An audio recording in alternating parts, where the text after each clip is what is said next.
طب نبوی میں انجیر کے استعمال پر زور دیا گیا ہے۔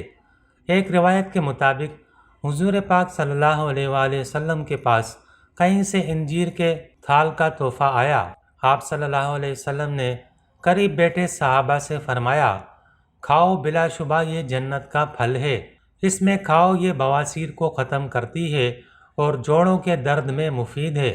قرآن پاک میں سورہ 3 میں رب تعالیٰ نے انجیر، زیتون اور طور سینا کی قسم کھائی۔ اس سے انجیر اور زیتون کی طبی افادیت کا اندازہ لگایا جا سکتا ہے۔ انجیر کی تاریخ کے لحاظ سے انجیر کا درخت حضرت آدم علیہ السلام کی دنیا میں آمد کے بعد معرض وجود میں آیا۔ جنوبی مشرقی ایشیا میں ملائیشیا میں انجیر سب سے زیادہ اگائی جاتی ہے۔ مشرق وسطیٰ میں جبکہ انجیر کی پیداوار میں اضافہ ہوتا ہے تو اس کا استعمال بھی بڑھ جاتا ہے۔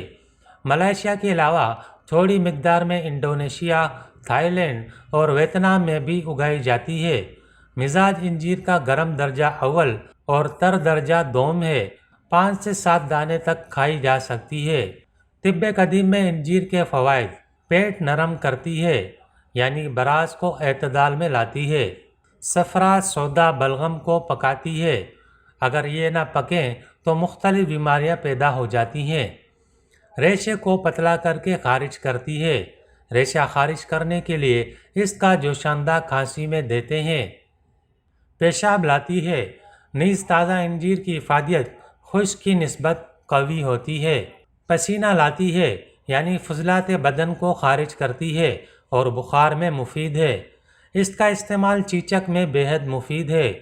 تلی کے ورم کو دور کرتی ہے، جگر اور تلی میں پیدا شدہ رکاوٹوں کو کھولتی ہے، گردہ اور مثانہ کی پتھری نکالتی ہے۔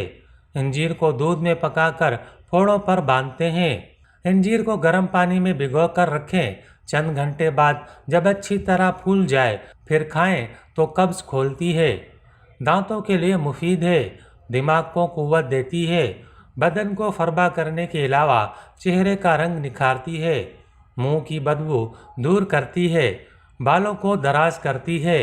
تازہ انجیر توڑنے سے قطرے نکلتے ہیں جو برس پر لگانے سے داغوں کو دور کرتے ہیں، خون کے سرخ ذرات میں اضافہ کرتا ہے اور زہریلے مادے ختم کرتا ہے، کمر کے درد کو کم کرتا ہے۔